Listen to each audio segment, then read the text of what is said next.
It is a game day edition of Birds 365. We don't often get to say that. We did earlier this year, a Monday nighter against the Dallas Cowboys, our second and final game day edition of the year. A Thursday night affair down at the Link. The Philadelphia Eagles against that Brady guy, who they've had some success against, but like everyone else in the National Football League, not a ton of success against. Will they have success tonight? That's weird to talk about for the next 2 hours. Your Mac and Mac guy, John McMullen and Jody McDonald. Are you ready for a long one, John McMullen? No, I am not. I'm trying to amp it up. I'm trying to. Zach Berman is famously known as the most energetic of us. I'm trying to manufacture energy, Jody McDonald. You're trying to channel your inner Zach Berman? Is that what you're trying to tell I don't know us? if it's manufactured, with Zach. I'm trying to manufacture it. Zach's like Brandon Graham. He's always up. He's usually up, but he's not up for tonight's game, and that's a loss for the Eagles. Although they were effective at getting to Mr. Darnold last week in Carolina. It might be a tougher task against the Tampa Bay Bucs tonight. They have a better offensive line. But a question on that offensive line, their center, Ryan Jensen, is questionable for tonight's game. Don't know whether he's going to play or not. Wouldn't put him in the same category as Jason Kelce of the Eagles as far as importance to the line goes. And damn, if Kelce isn't important right about now with all the other wounded warriors on the Eagles offensive line. How big a handicap is it tonight for the Bucs if Jensen can't go? Oh, big. I mean, Ryan Jensen is one of those guys who has shifted the thinking in the NFL because of how effective he's been. One of the reasons Landon Dickerson is here, to be honest, he's this big bullying center. It is, you bring up Jason Kelce, it's sort of diametrically opposed, where Jason Kelce's the athletic, undersized, unbelievable technique. This guy just goes out there and beats you up. Big physical guy. Blocks to the whistle, sometimes after the whistle. Old school, nasty offensive lineman. If you think back in the day before the NFL shifted with the safety dogma and all that kind of stuff, this is just a nasty, nasty offensive lineman. And he sets the tone for Tampa Bay. And they have one of the best offensive lines in football. They're right there. Dallas is in the equation, a couple other teams, but they are strong everywhere. They're strong at tackle. We talked a little bit about Tristan Wirfs, the first-round pick in 2020, and how quickly he has caught on at right tackle. They have Donovan Smith, who's probably the worst of their offensive linemen, I would say, at left tackle, and he's pretty good. And then you have the middle, which is Ryan Jensen, Ali Marpet, Alex Kappa, just all of them. Big physical guys, really good in the run game. Actually, probably better at run blocking than pass blocking. Maybe that's where you kind of hang your hat on, is the fact that Javon Hargrave has been so dominant early in the season. Fletcher Cox finally showed some life in Carolina. And they're both good generating pressure and penetration when they're playing well. And that's probably, if they have a little, I'm not going to call it a weakness, but if they have a little bit where they're better at, it's going straight ahead. Maybe you can use some of that athleticism. But I'm digging deep here, Jody. It is funny. Thank you for that. I'm sure the Eagle fans want to know what the defensive line is up against tonight, and what it is a tough task against that Tampa Bay line. Over the last couple of weeks, we've certainly talked about a phrase that was prevalent when Andy Reid was the coach here in Philadelphia, and that's run-pass ratio, because a lot of Philadelphia Eagle fans and critics think, do we ever run the ball? Do we just throw it on every single down? Does every run-pass ratio have to turn into a run-pass option because Jalen Hurts decides to pull that ball back out of his running back's stomach? Yeah, Miles Sanders hasn't been able to produce what we thought they would. Kenny Gainwell is playing well most times when he catches the ball out of the backfield, not having the ball handed to him. The Eagles are not a running team. Well, compared to the Tampa Bay Bucs, They're absolutely a running team. The Eagles run the ball 37% of the time. Their run-pass ratio right now is 63-37, which is pretty heavy-handed toward the pass. As a matter of fact, it puts them in the top 10 of passing teams in the National Football League at 9th. The number one passing team in the National Football League, that would be the Tampa Bay Buccaneers, who throw it 70% of the time. Man, oh man, do they like to throw. When you got a guy like Brady pulling the trigger, it's probably a pretty good idea. Probably a pretty good game plan. And with all the weapons they have, yes, this is a team's going to throw the football. You don't see any changes in that tonight, do you, John? You think the Bucs? No. I mean, 70. Yeah, you mentioned it. You have Tom Brady. You use Tom Brady. I mean, Jonathan Gannon was talking about it when he's talking about scheme, defensive scheme, and talked about how you're going to use Tom Brady. You're not going to use him in an RPO. If you have Tom Brady, you accentuate what you have, and that's throwing the football. And then part of it is talent driven in the fact that they don't have a great running back room. Big name in Leonard Fournette, but he never lived up to expectations. You're going to find, I guarantee you're going to see one drop from Leonard Fournette tonight. They keep throwing him the football, but, he's not that type of back. Ronald Jones, Gio Bernard, which, strikes me as that old. I was pretty excited by that signing. Strikes me as that old New England type running back, the James Whites of the world, who can really affect you out of the backfield. But we'll see if that develops down the road. But they have so much talent outside with Mike Evans and Chris Godwin and who am I missing? Antonio Brown. Player, Antonio Brown, who's been rescued by Tom Brady from.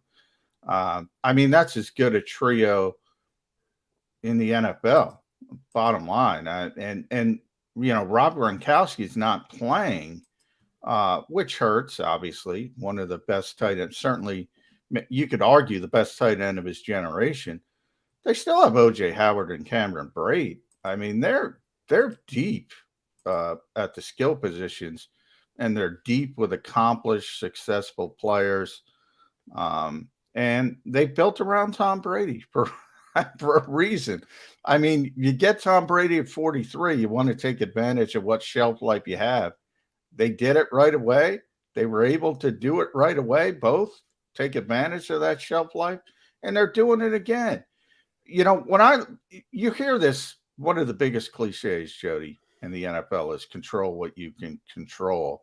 And especially on these weeks, these short weeks, I like to call them KISS weeks, not the band, not Gene Simmons. Keep it simple, stupid week. You tend to fall back into your DNA as a team. You can't really spend time doing a lot of fancy things preparing for the opponent. That's bad news this week. So you kind of hope your other things, travel on the short week, trap game. People have brought that up. I've explained it like this. If Tampa Bay shows up with their A game, you're done. You're cooked. So you have to hope it is a trap game for them. You have to hope they're affected by some of these outside things and they play a C game or a D game. And then maybe you can get into the football game. And that's not where you want to be. You want to control what you can control. Now you got to hope the other team is showing up and dealing with some things. And remember, this team has a Super Bowl contender. So everyone says, well, you can afford to lose. You can't afford to lose if you're a Super Bowl contender, because you're not fighting against just your opponent that week. You're fighting to get that number one seed, which is more meaningful now than ever because they expanded the playoffs. So only that number one seed gets that all-important bye. So they got to think about the other teams. They got to think about Green Bay. They got to think about Arizona. It's more difficult to have that kind of letdown, and they're always on guard for it. Couple reasons that I don't buy the trap game angle for this game. And again, I've been watching these games for a long time, sneaking up on 50 years just as a fan, but 30 plus years as a member of the media. A trap game is usually when a team has a major game to look ahead to the next week. And I think trap games are more often home games because you take a team lightly. What trap equals to me is taking a team a little too lightly, looking ahead to the next game. Well, I don't think the Bucs are taking the Eagles too lightly. At least Tom Brady said all the right things, gave the Eagles well, they always say the right things. So Brady does. But I think the entire team on the road, short week, I think they're stone cold focused. So I don't buy that. And next week, if they had the Saints or someone in the division, Carolina, who is hanging tough at above 500, no, they got the Bears next week. And the Bears and the Eagles are two very similar teams, as a matter of fact. So I don't buy the whole trap week theory. If you're looking to generate ways to think the Eagles can be competitive in this game, if they're going to be competitive, it's going to be because they have to play their A game or their A game plus. And you mentioned the wideouts that the Bucs have. They are the only team in the National Football League that have 3 wide receivers who have over 300 yards through 5 games. That's it. There's one team in the NFL that has 3 wide receivers over 300 yards at this stage of the season, and that's Tampa. We know how good their guys are. But they've got a 4th guy, Tyler Johnson, second-year wide receiver, who's filled in this year. Chris Miller got hurt early in the season, is on IR right now. He's done a pretty nice job of being a playmaker, and Brady's not afraid to throw it to him. And because they are down a tight end with Gronkowski, now they've got good backup tight ends. The Eagles a little bit more harshly stretched with the fact that Dallas Goedert may or may not play. You'll probably have to tweet it out, John, at some point this afternoon as to whether Goedert is going to be able to pass the COVID protocol and be able to play tonight. Doubtful is the way they describe it. I would the same, but until we know for sure, we don't know for sure. If they do go to 4 wide receivers sets tonight, which Tampa does from time to time, we know that Jonathan Gannon said, we're not a dime team right now. They haven't played dime at all this year. They've never gone to 6 defensive backs on the field, any one snap. If they realize tonight, we better do this because Tampa's got this much talent on the outside, who's the extra DB that gets on the field? Do they go 3 safeties? Is Marcus Epps the guy that comes out? How do they, if they feel the need, and they might not, and if they don't, Tom Brady's pretty good at this quarterback game. He's going to find the mismatch, whatever linebacker is covering whatever guy the Bucs are putting into the pattern. Assuming they do go dime for at least a play or 2 tonight, who's going to be the extra DB on the field for them? Yeah, it's interesting. They could go big nickel, what Jim Schwartz used to call it, put the extra safety in. I think because of the veteran sort of nature of Marcus Epps, he's played more. That might be the route they go. Obviously Zach McPherson as a rookie, that's tough against Tom Brady. They could go that route. I would think they'd be more comfortable with Epps. But again, I think I brought this up earlier this week. If you're going to play zone, and this has been a zone team, yeah, I don't know if it matters that much. Now you can argue you shouldn't play that much zone, and then I think that's a valid argument. But I don't think playing dime and zone is going to help you more than keeping a linebacker on the field. In fact, it'll probably hurt you more. Because if anything, you're a bad run support team to begin with, and nobody can read a box better than Tom Brady. And even though they're not a running team, as you mentioned, he will take it if you give it to him. So I don't know if it matters with the way they've been playing. Now, if they change it up and they want to throw a curveball and they want to play a lot of man coverage, then yeah, you gotta get a corner on the field, and you got to throw Zach McPherson into the deep end of the pool. If they go 4 wide and 1 back, you don't think Brady's going to eat that zone alive? Yeah, I do. I do, but I think they're going to play zone. Yeah, I don't like zone. I think people often I hated the cover 2 when Tony Dungy was successful with it. I hated that defense because I thought you needed Hall of Fame players for it to succeed, which the cover two teams that succeed, Tampa would be the most obvious. You had difference makers at all three levels, Hall of Famers at all three levels. The key being the linebacker, Derek Brooks, it was in Tampa Bay, who might be the best ever cover two linebacker, to be honest. Right. When you have Derek Brooks, yeah, all right, I'll play it. Brian Urlacher for years in Chicago, early in his career, was like that as well. Not a long list. Not a long list. And who is the Derek Brooks / Brian Urlacher of the Eagles cover defense? Exactly. So I don't like it. I don't like the defense. But what I'm telling you, if you're going to play that defense, it probably hurts you even more to take a linebacker off the field. That's all I'm saying. And I understand the philosophy that you're laying out. But then I look at the talent that is on the Eagles side of the ball. And is it best to play this defense with the talent you had? I was impressed with John McMullen, and I thought he said some really smart things this week about his defense and not trying to put the square peg in the round hole, and I explained why, well, we don't really have a scheme. When I said that, here's what I really meant, that he needs to stay fluid, that he gives props to his opponent, that he's not so obnoxious and bullheaded that here's my defense, this is what we do, this is what we play. No, your opponent changes week in and week out. Their strengths change week in and week out. Well, I'm judging the strengths of the Tampa Bay Buccaneers, and they're pretty damn strong. It scares me that if that's what they're going to do, we're going to sit back in zone. We're going to keep everything in front of us. Well, then Tom Brady is going to surgically pick you apart, take it down the field, and stick it in the end zone about 4 or 5 times tonight. Well, I don't disagree with you, but this is a tough matchup. So I would ask you, what's the other side of that coin? Are you going to blitz? Here's the other side of the coin for me. Sorry to interrupt you. Tampa's not only a very talented team, a well-coached team, a smart team, and their defensive coordinator got a lot of props last year for the job that he did. Although, believe me when I tell you, he's not a head coach. Some people can't believe, how is he not getting an interview for head coaching position? Well, we saw him as a head coach for the New York Jets, and it didn't go well. And there are some guys like that who are just great coordinators who really aren't head coach material. But they've got their read on the Philadelphia Eagles 5 weeks through. They go through all the tape.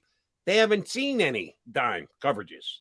So Jonathan Gannon has spoken at length about how deception is a big part of the National Football League, and you try and do something the other team isn't expecting, and that gives you an advantage. Well, I'd be a little bit different tonight. If you're an underdog to begin with, you're a 7-point dog at home, you might as well pull out some of the stops and try and throw something at Tom Brady and this Buccaneer offense that they're not expecting to see. Well, then I go back again to the short week and number one. So it's not the week where you want to implement new schemes. And we talk about this is when you fall back to your DNA. And it's not just the Eagles, it's everybody in the short week. Tampa Bay didn't practice. Nobody practices for the Thursday night games. It's all walkthroughs. It's all mental. It's all that type of stuff. So that would be something you might want to do on the bye week, coming off the bye week, when you had a little bit extra time to prepare, a little bit extra time to implement some new stuff. It's probably something you really want to do in the summer, to be honest, but we're long past that. I was going to say, didn't they work on this during those long, hard practice days of summer? Oh, that's right. They didn't have any of those. But I mean, this is just not the week to do it for that reason. And, oh, by the way, and JG said this earlier, what the hell are you going to show Tom Brady that hasn't seen? I mean, he might not have seen it on the tape for you playing early in the season, but if you want to roll out what you're not comfortable with against Tom Brady, good luck with that. You got a point there. Tom Brady's kind of been there, done that on almost everything in the National Football League. All right, he is John McMullen. I'm Jordan McDonald, Mac and Mac Guys, Birds 365, a game day edition few and far between during the year. Eagles against the Bucs tonight down at the Link. We'll come back. We'll bring in our first guest for the day. What did you call him in the text the other day? Game day Kracz? Yes. Game day Kracz. Game day Game Kracz. day Ed Kracz. It doesn't get any better Ed Kracz than game day Ed Kracz. Eddie Kracz will join us from Sports Illustrated, John's co-worker over there. Ed Kracz joins us next here on Birds 365.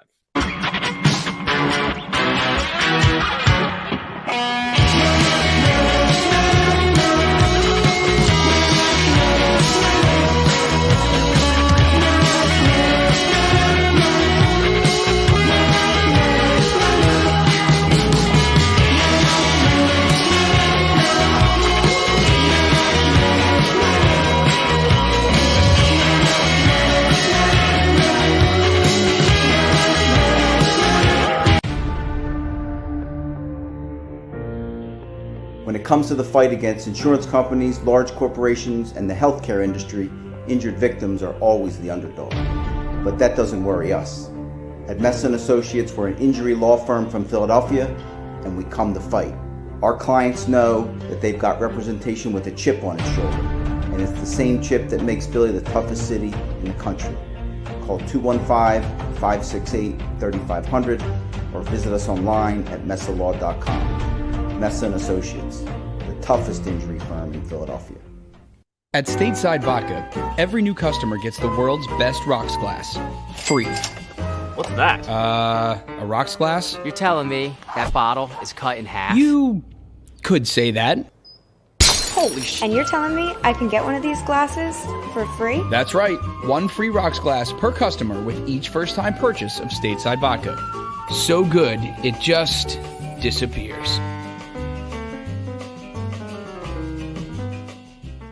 The International Brotherhood of Electrical Workers, Local Union 98, is a proud sponsor of The Labor Show with J. and Krause every Saturday night from 6 till 8 p.m. IBEW Local 98's highly trained and superbly skilled electricians are the best in the business, setting the highest safety standards in the electrical industry. So when you're planning your next industrial, commercial, or residential project, choose an IBEW Local 98 union contractor. Learn more at ibew98.org. Go for the midnight dares. Go for the game. Go for the hits. Go for the fans. Go for the win. Go to Ocean Casino Resort. Book your trip at theoceanac.com.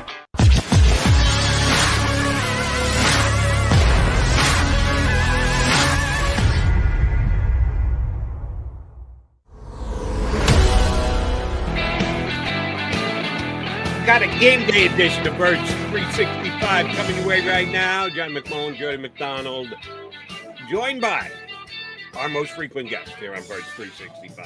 That's because John goads him into it every single time we need him. But when he joins us, he always comes with the goods.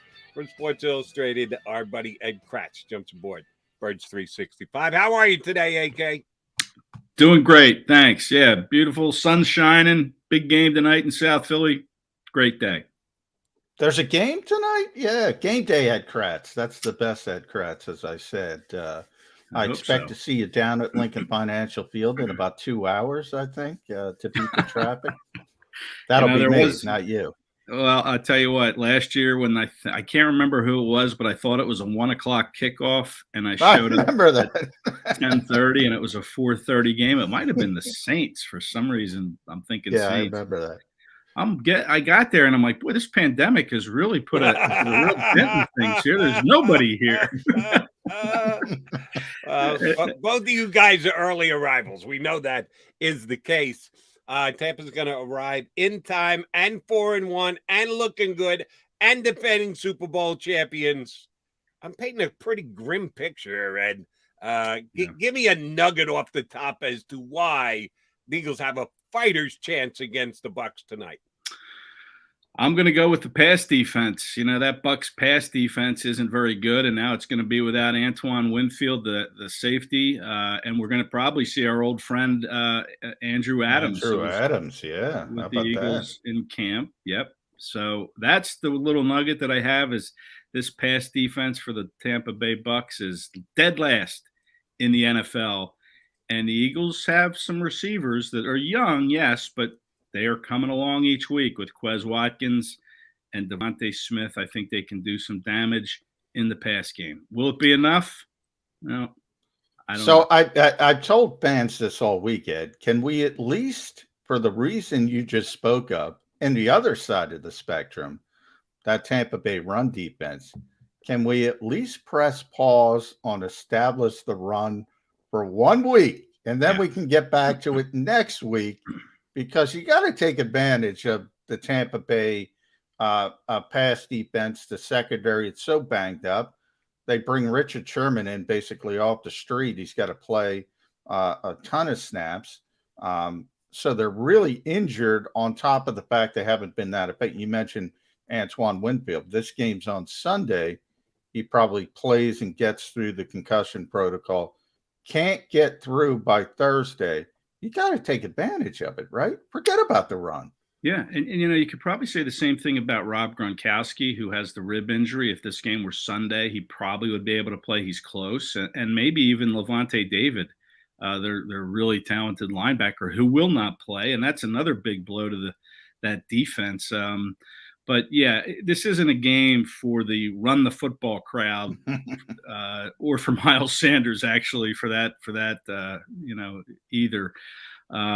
But listen, you just can't live on the pass. And I know the Eagles have been doing that, but we saw them try to do it against the Cowboys. They ran the ball 3 times to the running backs. We saw them try to do it against the Chiefs, these high-powered offenses. And let's face it, this Bucs offense takes a backseat to nobody when it comes to explosive offenses. They've got so many weapons. I was looking at it again this morning with, Godwin, Evans, Antonio Brown, running backs, and Ronald Jones and Leonard Fournette. I mean, O.J. Howard's a very good tight end. I mean, they just have weapons everywhere.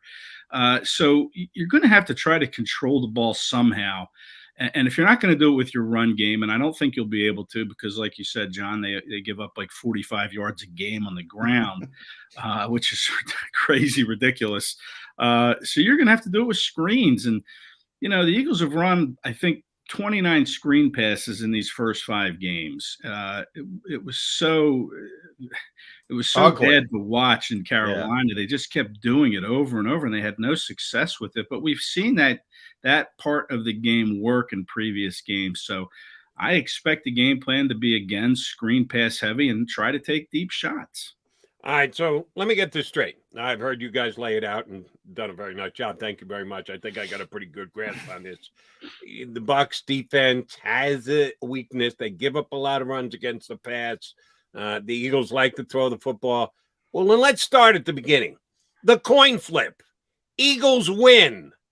Do they defer like it seems like everybody in the National Football League does? Or do they actually say, yeah, give us the football. We think we can throw it against the Buccaneers. Let's start with us with the football in our hands. Love that mentality, Jody. I'm right there with you, but they won't do it. They'll defer. Didn't they do it once? I think they did it once earlier this season. I have to double check. Maybe in the opener they took the ball. Maybe in the season opener in Atlanta. Yeah. I agree with Jody, Ed, because if you're playing a team that's better than you, you want to shorten the game. Take the football right away. Hope you go on a 7-8 minute drive. Shorten the game. Jody's right. I mean, nobody thinks that way. Typically, if I'm Tampa Bay and I have the great offense, if I'm Kansas City, if I'm Dallas, I'll defer. I have confidence in my offense. But if I'm the underdog, I want to shorten the game. Is that crazy? No, I love that approach. It's like if you take a Lamborghini out for a test drive, you want to hit that gas right away, man. You want to get that thing, revved up to where 100 miles an hour, and that's the way it is with your offense. You want to come out and you want to hit the gas right away, and you want to see if you can take that 7-0 lead early and put the other team on its heels. Now, Tampa Bay is an experienced team. They don't care if they're down 7-0, with 10 minutes to go in the first quarter. But, I would take the ball, see what my offense can do, go down there and get some points early. I mentioned this to John earlier in the weekend. I saw a great stat, a nugget you could call it, about the Eagles and Thursday nights. If I'm looking to be optimistic about the Eagles on Thursday nights, there is some history that says maybe we can go there. Do you know the nugget I'm referring to, Ed Kracz? I do. And there's been some, I tweeted out that it was 7 straight wins on Thursday because that's what the NFL communications sent me in an email was the Eagles have won 7 straight Thursday games. But now I've seen it's 6 straight Thursday games. 6 is still not bad. That's not bad. 6 straight wins on Thursday night. And you consider, listen, they went into Green Bay, I think 2 years ago and won on a Thursday night when no one expected them to. The infamous Jeff Lurie wanted to throw the ball more game, even though they beat the Green Bay Packers in Green Bay. Yep, that's the one I'm talking about. Malcolm Jenkins makes the big interception. Aaron Rodgers couldn't get the ball into the end zone on first and goal. He had 4 cracks at it. So they won that game. Then they went down to Carolina in their Super Bowl year, and they won a really hard-fought game against a good Panthers team that year. So, yeah, listen, they've done well on Thursday, and they're going to have to do really, really well on this Thursday to beat the Bucs. But it's a great stat. It's one. It is, and it's 6-0 since 2016. Okay, which is Doug Peterson. So Doug Peterson was 6-0 on Thursday Night Football. Now you have Nick Sirianni. Now, look, part of that is just circumstance, opponent, where you are. By the way, veteran team typically under Doug in a keep it simple, stupid week where everybody defaults to their DNA as a team. Now we have a rookie head coach with a young team, especially on offense.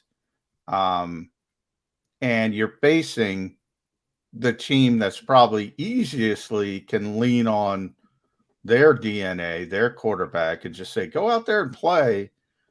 I don't like this setup for Nick Sirianni. Am I too negative, Ed Kracz? Well, I'm always too negative. Not at all, but you're right. I mean, Doug had the veteran team. This is a young team at key positions, and remember that Carson went on those Thursday nights most of them.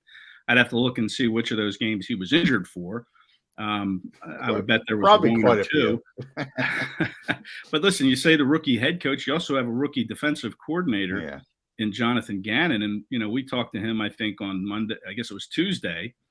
And he was talking about throwing stuff out the window, coverages that he wants to play, but he's got to throw them out the window because you can't practice them. Everything's a walkthrough. Yeah. So, they're kind of stripping things down too, and they're going to have to kind of rely on, whatever their DNA is at this point. He also talked about, I do have a scheme. Remember, he took a lot of heat last week for, saying, I don't have a scheme. And everybody's like, geez, does he know what he's doing? He kind of came out on Tuesday and said, hey, I flubbed that answer. I do have a scheme. He didn't mention what it was. It was still about putting players in the best positions to do the job. So I thought he did a nice job in Carolina, Gannon, with some of the adjustments that he made. I think he blitzed a little bit more.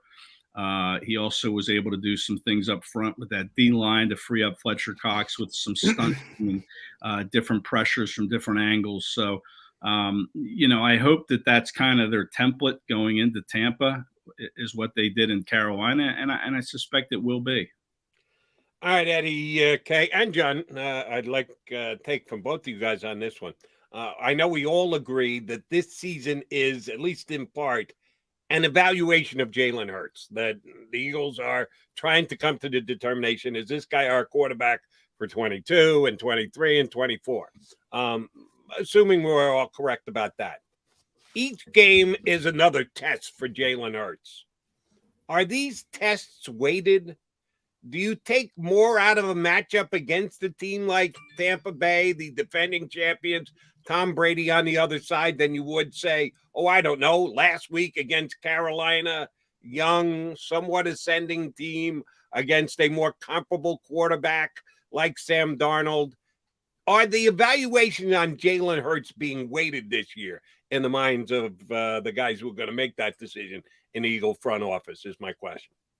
Yeah, I think it could be. I think they're going to take into a wide body of information, and I think one of that is going to be, listen, he might not be our quarterback for 2023, but can we give him 2022 and use some of this draft capital next year to build other parts of this team, like defense? I think if they have those 3 first-round picks, I would go defensive line, linebacker, and safety. You're hoping that 2022 Hurts can be the guy. I don't really see a good quarterback coming into the draft at this point. I know there will be guys that will rise up, but we already saw Spencer Rattler get benched in Oklahoma. He was That's amazing, by the way. It is. I mean, he was the guy that was going to be the first quarterback taken. Now we've seen some other quarterbacks step up, Matt Corral in Mississippi and, Malik Willis at Liberty. But, I'm not sure how good of a class it is. So you hope that, that's taken into account as, he's doing good enough to be our quarterback in 2022. He's growing with these wide receivers that are still around his same age, 22, 23 years old, with Devontae Smith, Quez Watkins, maybe Jalen Reagor. But listen, his numbers are pretty good. I mean, he scored 10 touchdowns, or is accounted for 10 touchdowns, 7 through the air, 3 with his legs. He's 5th in total yards among players in the NFL, behind guys like Lamar Jackson, Justin Herbert, Tom Brady.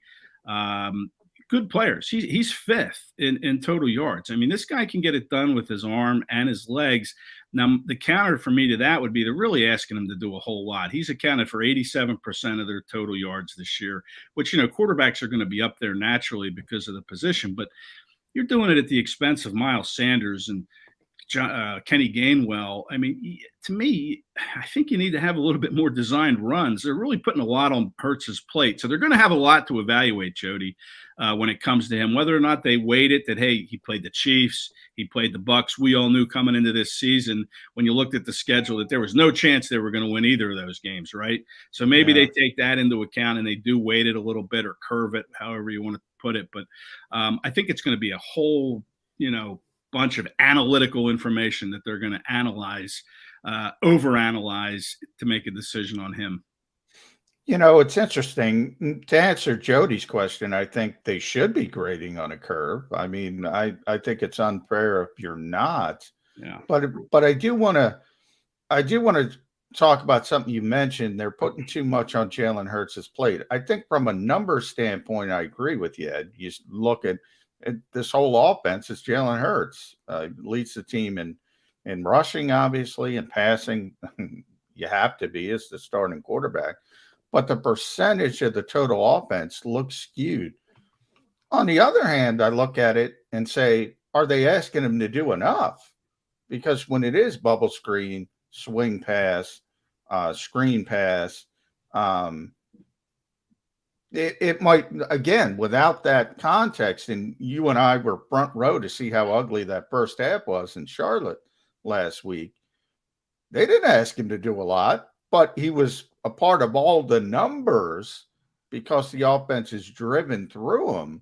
When you talk about those intermediate throws, is he the long-term answer quarterback? That's what I want to see.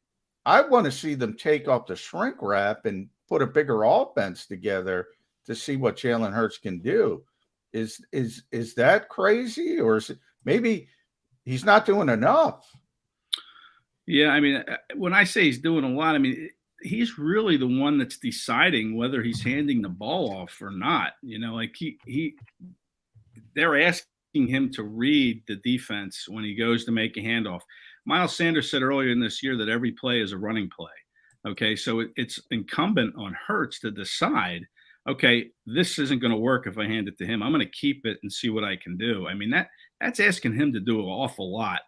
When you talk about keeping it simple, I don't see the harm in saying, okay, let's toss it to Kenny Gainwell and get him on the edge, get him outside with speed.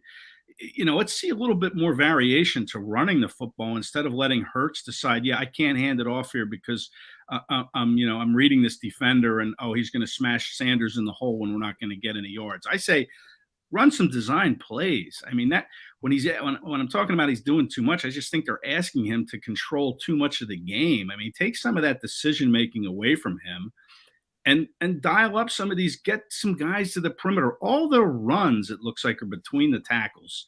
And they're not getting anything outside. Except late in the game when they run out of bounds. Right.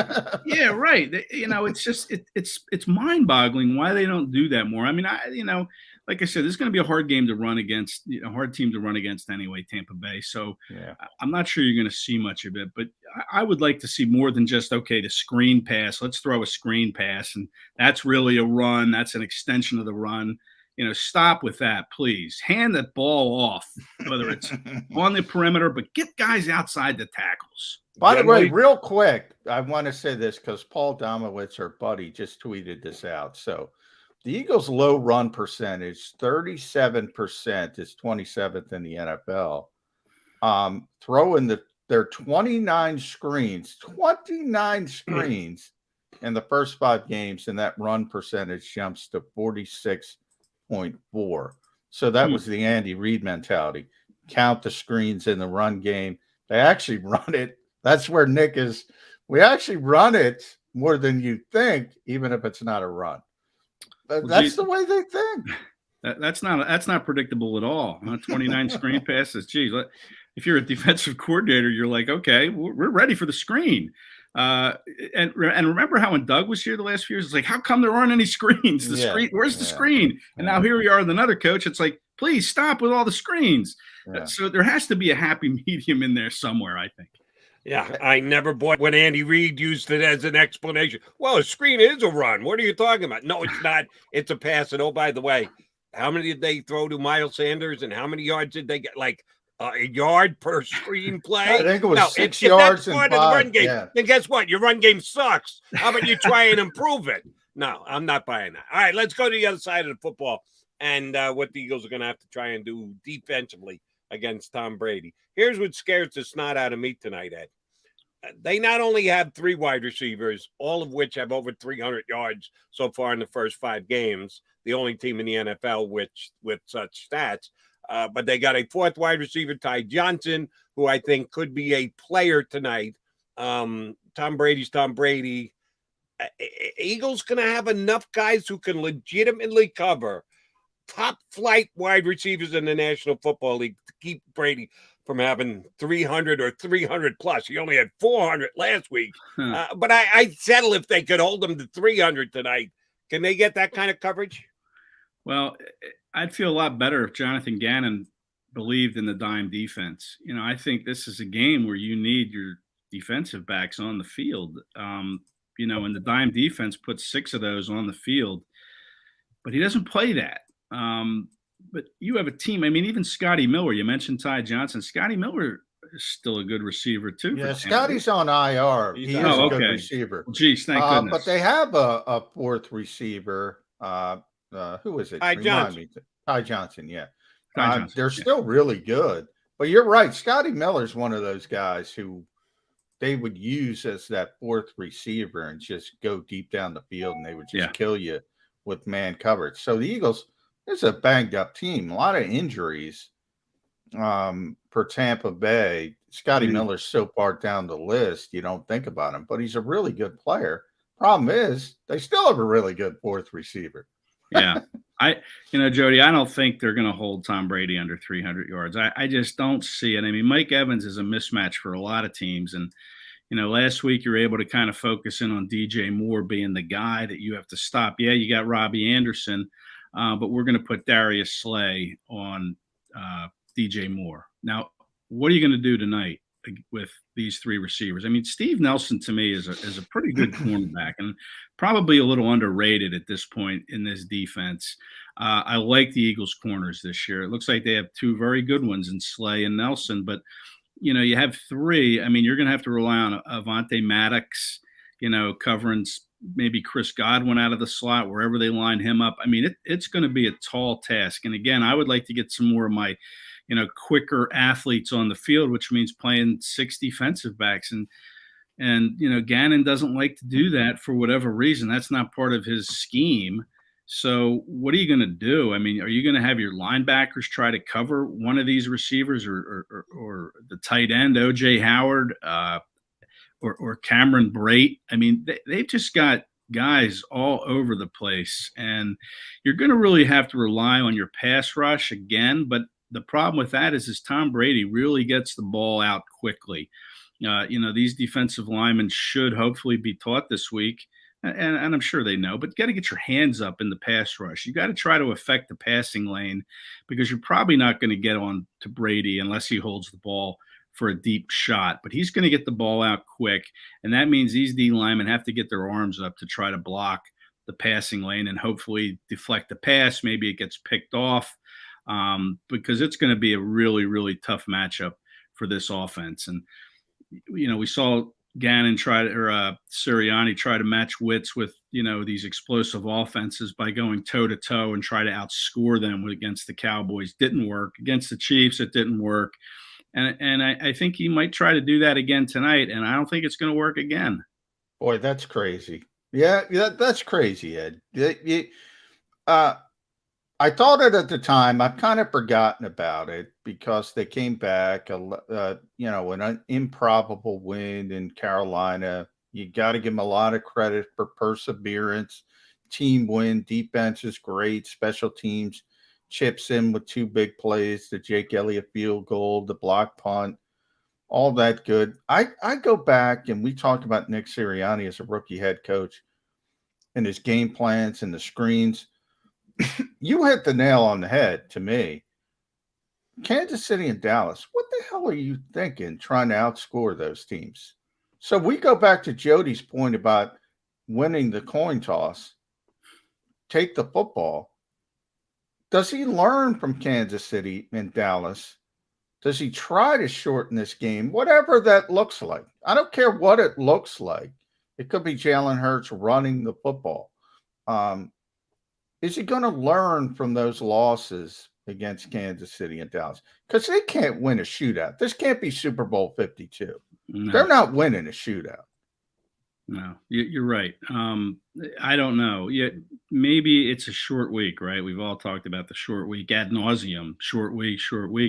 Maybe this short week has, maybe he hasn't had time to overthink this. And he'll have learned from that. You hope that he has learned from it. But what are you going to do to shorten the game? We already talked about this run game being difficult. It's going to be hard to run against this defense. Maybe the screens, maybe Jalen Hurts, maybe you try to do more RPOs on the outside with him, or maybe you try to get outside this. It's very fast, this defense, but not having Levante David in the middle, I think, is an advantage for the Eagles. Now, how are they going to take advantage of it? Are they going to try to hit some stuff on the perimeter that aren't screen passes? Are they going to try to, quick pitch to Kenny Gainwell, who can really fly? We'll see. I hope that he has learned his lesson, but I'm not real convinced that he has. Especially when like I said, when you look at this run defense, he's probably like, how are we going to control the ball against a team like this, so we're not going to be able to run very, very well against? Eddie, I'm going to ask you to make a little bit of a prediction for me. Tampa's defense tonight against the Eagles offense. We know Lane Johnson is out again, so we're going to have Mailata on the right side and Dillard on the left side at the tackle positions. John Sky Dillard has played effectively since he's been thrown into the lineup. I love when you say he's my guy. I just he's your think guy. He always has been, and I think he'll die on that hill, McMullen, as a matter of fact. But he hasn't. He survived the last 2 weeks. Actually, got to give him a thumbs up. He has played well enough. Which 3 side? Weeks. He's played well. 3 weeks. Give him credit, Jody. 2 as a starter, and Johnson's been out 3 straight weeks. No, he was playing for Jordan at left for tackle. Mailata. Yeah, right. Yeah. My bad. I meant 2 weeks. I meant with Mailata on the opposite side. Thank you for the correction. Which side do you think the Bucs try and get their pressure from? If they're going to be bringing their outside line back on one side, maybe a blitz every once in a while on one side, do they come at Mailata's end or Dillard's end? I think they're going to mix it up. Both these tackles, listen, Mailata is good. We saw it last year, but he's not proven in this league over, the long term. So I think they're going to mix it up. I think they're going to try to confuse the Eagles with where they're coming, confuse this offensive line because it is kind of a patchwork. Mailata is not as good at right tackle as he is at left tackle. Now, maybe that could change with the more and more he plays there. And it looks like there's a chance that he could be playing there a lot in these next few weeks. We don't know what Lane Johnson's status is, but yeah, I think they'll probably try to confuse them with different looks. You have a 23-year-old quarterback in his 10th start. You have an offensive line that is pretty young with a rookie, Landon Dickerson on it. Now, Jason Kelsey, obviously the veteran, but it's a big load. And I would be concerned about pressure up the middle too with Ndamukong Suh, who, he isn't what he was, obviously, but he's still very good. And Vita Vea is just, a handful. And these guys can get right up into that quarterback's face and really wreak havoc. And quarterbacks, we all know, don't like to get pressure up the middle. So, you're going to see pressure coming from all different angles, I think, with this Todd Bowles coach defense. And it's going to be a handful, no doubt. All right, Ed, we got to get you on record. And before we do that, si.com/Eagles/NFL, EagleMaven.com. Read Ed's work, does a phenomenal job covering this team. Give me a score, Eagles, Bucks. I think it's going to be a lot of points for the Bucks, probably about 35 of them. And I don't think it's going to be quite as much for the Eagles. I'm going to say probably 21. Maybe 24, but I'm going to go Bucks 35, Eagles 21. We're very close this week. We're very close. We're very close this week. You and I. Yeah. Well, I just don't see how it can happen for the Eagles. Listen, I don't. Maybe they'll surprise me, but when you look, like I said, when you looked at this schedule when it came out in April or May, whenever it was, you look and say, "Oh my gosh, the Chiefs lost. Oh my gosh, the Bucks lost." I mean, and there's nothing that's been done in the interim to change my mind that it's going to be a loss. As a matter of fact, I remember week 1, you and I almost had the exact same score, Ed. I got a little closer. If John says you're close, I guess I'm going to be the optimistic Eagle fan. I didn't say I was picking the Eagles, but Ed's got him down by 2 touchdowns. I actually think the Eagles will do more offensively against this Bucks defense tonight, but we shall see. Mr. Kracz, always a pleasure. John will see you down to save. You leaving now? We got you off the see you down there for an hour. Get down there. Nice. I'm going to be the guy doing 45 with his flashers on. Ed, they moved it up. It's a 1 o'clock kickoff. You got to get down there. Thanks, Ed. Thanks, Kracz, Sports Illustrated, our guy here on Birds 365. All right, Johnny and I still got an hour left to go. We got much more to break down on the Eagles and the Tampa Bay Bucks. Come right back with us here on Birds 365.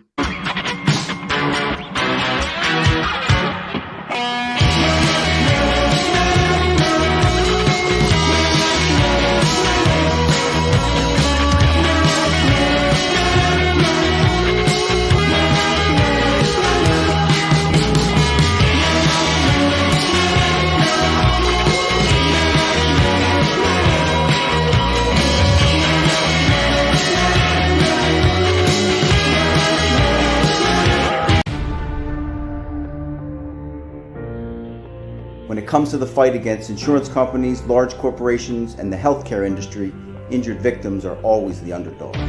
But that doesn't worry us. At Messa & Associates, we're an injury law firm from Philadelphia, and we come to fight. Our clients know that they've got representation with a chip on its shoulder, and it's the same chip that makes Philly the toughest city in the country. Call 215-568-3500 or visit us online at messalaw.com. Messa & Associates, the toughest injury firm in Philadelphia. At Stateside Vodka, every new customer gets the world's best rocks glass, free. What's that? A rocks glass? You're telling me that bottle is cut in half? You could say that. Holy shit. And you're telling me I can get one of these glasses for free? That's right. 1 free rocks glass per customer with each first-time purchase of Stateside Vodka. So good, it just disappears. The International Brotherhood of Electrical Workers, Local Union 98, is a proud sponsor of The Labor Show with J. and Krause every Saturday night from 6 till 8 p.m. IBEW Local 98's highly trained and superbly skilled electricians are the best in the business, setting the highest safety standards in the electrical industry. So when you're planning your next industrial, commercial, or residential project, choose an IBEW Local 98 union contractor. Learn more at ibew98.org. Go for the midnight dares. Go for the game. Go for the hits. Go for the fans. Go for the win. Go to Ocean Casino Resort. Book your trip at theoceanac.com.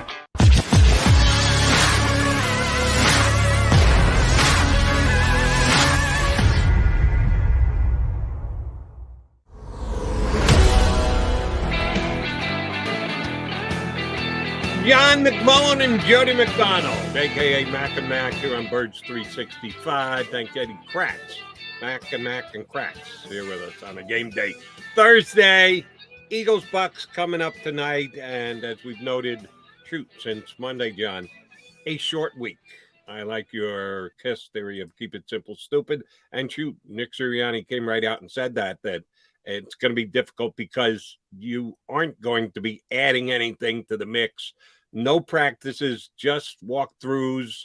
So it's going to be what we've seen the first 5 weeks of the Philadelphia Eagles, accentuated here in week number 6. And I think that's advantage Patriots. Sorry to say. They are the defending Super Bowl champions. They have the quarterback who's only established himself as the greatest of all time against the guy who is just jumping to double digits in career starts. With this one, it'll be career start number 10 for Jalen Hurts. So if both teams have simplified it for this week because it's a Thursday night, that's not just an advantage for the Bucs. That's a massive advantage, John. I agree. If you're going to just default to what you do best, I mean, I don't even know what the Eagles do at this point. I mean, it's going to be RPOs. So, but the one thing, and I'm going to give the one thing I will say, because I want to get the exact number, run defense for the Bucs, 45.8 yards per game they give up on the ground. If you want to bet something, I'm going to bet the over on that.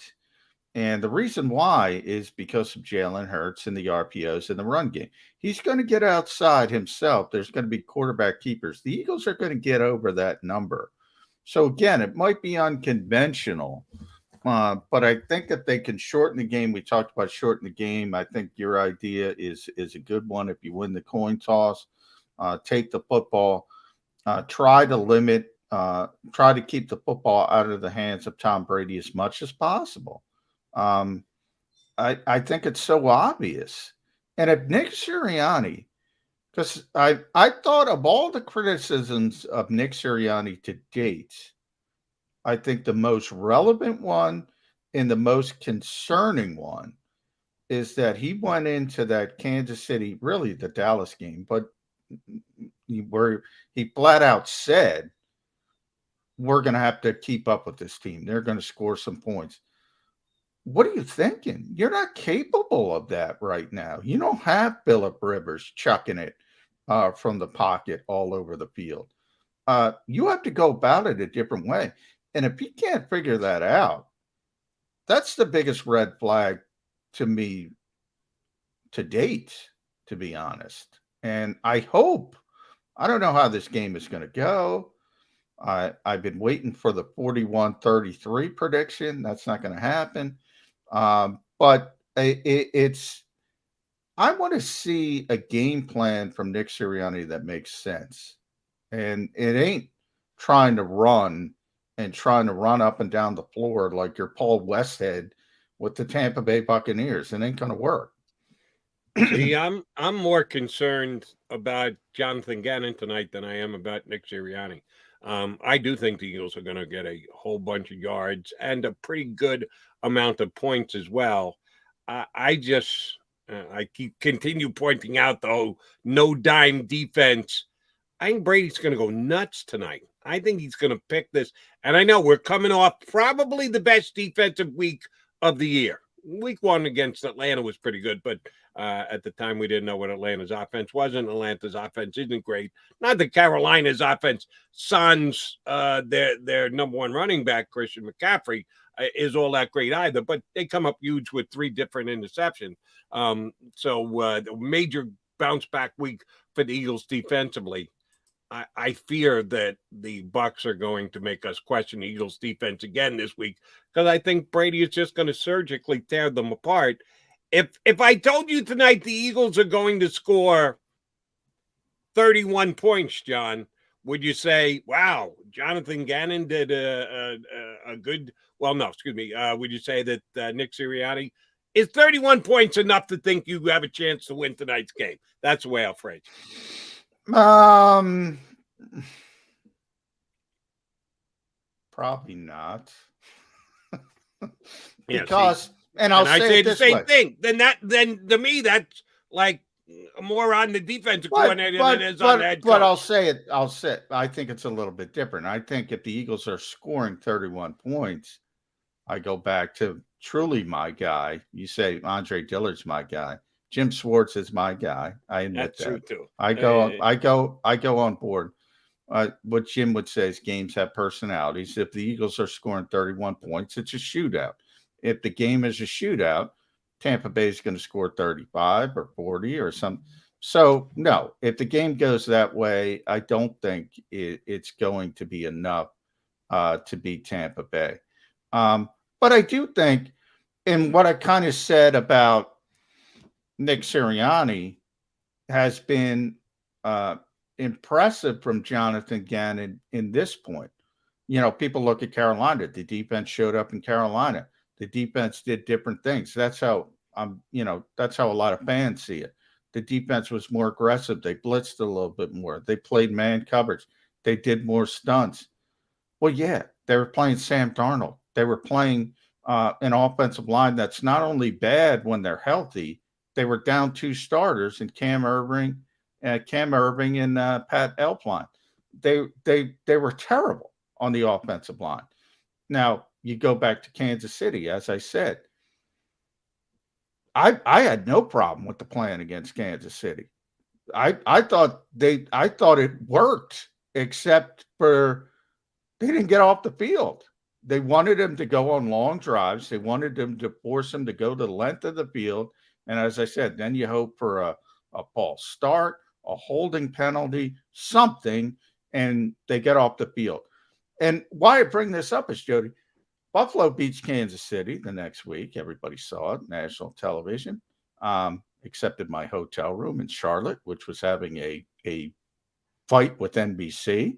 But nonetheless, I digress. They used the same stinking game plan. Cover two, cover two, cover two, cover two. Everybody does that against Kansas City because they're scared to death of Patrick Mahomes and Tyreek Hill. They implemented it. They executed it. The Eagles implemented it. They didn't execute it. I see Jonathan Gannon looking at the opposing team and saying, okay, I can do some things against Carolina. I can do some different things. And I think that's a positive. I see Nick Sirianni going into a game against Dallas and Kansas City, and now we'll see again tonight. No, you got to go. You got to do the offensive version of cover two. Shorten the game. That's the offensive version of cover two. That to me is a sound plan. Now, I don't know if you can execute a sound plan, but that is the sound plan.